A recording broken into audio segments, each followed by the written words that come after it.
तो रीट का जो पेपर हुआ था 24 तारीख को सेकेंड पाली में।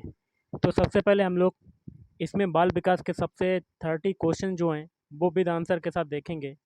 तो वीडियो शुरू करने से पहले आप लोगों से एक बात कहना चाहूँगा कि जिन दोस्तों ने चैनल को सब्सक्राइब नहीं किया तो प्लीज़ चैनल को सब्सक्राइब कर लीजिएगा और पास में जो बेल आइकन होता है उसको भी ज़रूर दबा लें। चलिए शुरू करते हैं। तो देखिए गाइस, पहला क्वेश्चन है, निम्नलिखित में से सीखने की प्रक्रिया में शामिल है। तो देखिए ये हो जाएगा ऑप्शन डी, उपरोक्त सभी। पहला है शारीरिक, फिर मनोवैज्ञानिक, फिर पर्यावरणीय। अगला है वो निकटतम वातावरण है जिसमें व्यक्ति रहता है। तो ऑप्शन ए सूक्ष्म प्रणाली। अगला है खालिस्तान ने बहुबुद्धि का सिद्धांत प्रस्तावित किया। तो ये किया था option A Harvard gardener. Next question देख लेते हैं। आरटीई अधिनियम 2009 के अनुसार निम्नलिखित किस प्रमाण पत्र के बिना कोई विद्यालय स्थापित नहीं किया जाएगा। तो ऑप्शन बी मान्यता। अगला है अनुभव द्वारा उत्पन्न व्यवहार या व्यवहार क्षमता में किसी भी अपेक्षाकृत स्थायी परिवर्तन को खालिस्तान कहा जाता है। ऑप्शन ए अधिगम कहा जाता है। आरटीई अधिनियम 2009 के अनुसार प्रारंभिक शिक्षा का क्या अर्थ होता है। तो ये होता है ऑप्शन ए पहली कक्षा से 8वीं कक्षा तक की शिक्षा। आनुवंशिकता तंत्र के अध्ययन के क्षेत्र में नवीन शोध किस दिशा की ओर अग्रसर है। ऑप्शन सी जानवरों का प्रायोगिक प्रजनन। आरटीई अधिनियम 2009 शिक्षकों के लिए प्रति सप्ताह कितने घंटे काम करने का निर्देश देता है। तो ऑप्शन बी 45 घंटे। निम्नलिखित में से कौन सा व्यक्तित्व का जैविक निर्धारक नहीं है। ऑप्शन डी स्थितिजन्य संरचना। निम्नलिखित में से कौन आनुवंशिकता का सामान्य नियम नहीं है। तो इसका हो जाएगा ऑप्शन ए प्रकृति।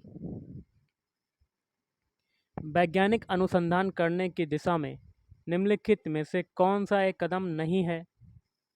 ऑप्शन डी गतिशील दृष्टिकोण। परीक्षण की खालिस्तान का संदर्भ दो भिन्न अवसरों पर एक ही परीक्षण पर किसी व्यक्ति द्वारा प्राप्त लब्धांकों की संगति से है। ऑप्शन ए विश्वसनीयता। बच्चों को मुफ्त और अनिवार्य शिक्षा का अधिकार किस अधिनियम के अंतर्गत आता है। तो ये आता है ऑप्शन ए 2009।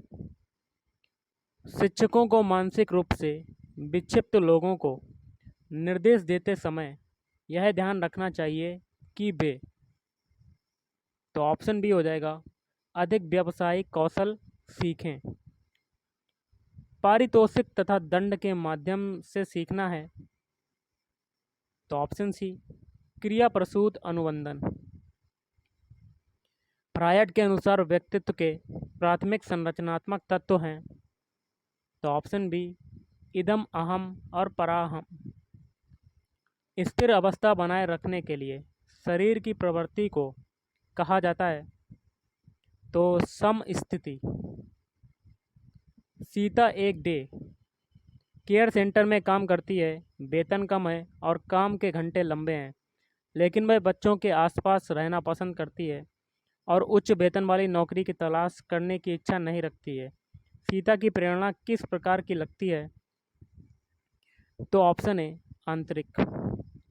प्रतिभाशाली की पहचान में हमें प्राथमिकता देनी चाहिए। तो वस्तुनिष्ठ परीक्षा का परिणाम। निम्नलिखित में से कौन सा संज्ञानात्मक कार्य पद्धति के स्वस्थ स्तर को बनाए रखने में मदद करने के लिए उपयुक्त नहीं है। ऑप्शन सी आसीन जीवन शैली। अगला है जीवन अस्तित्व के संघर्ष और उत्तरजीविता की एक सतत श्रृंखला प्रस्तुत करता है। ये किसके द्वारा कहा गया है। तो ये क्वेश्चन ये था आपका। पियाजे द्वारा दिए गए संज्ञानात्मक विकास के सिद्धांत में निम्नलिखित में से कौन सा विकास का एक प्रमुख काल नहीं है।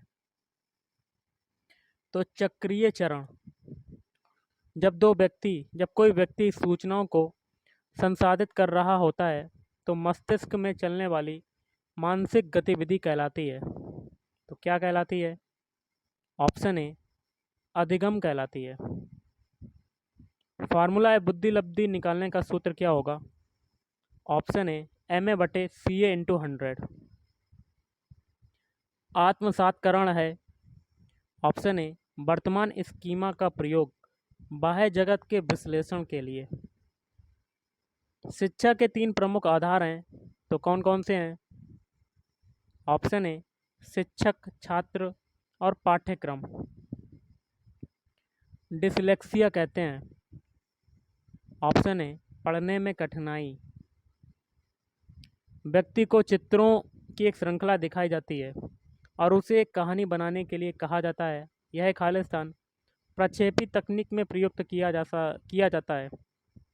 तो ऑप्शन ए कथानक संप्रत्यक्षण परीक्षण।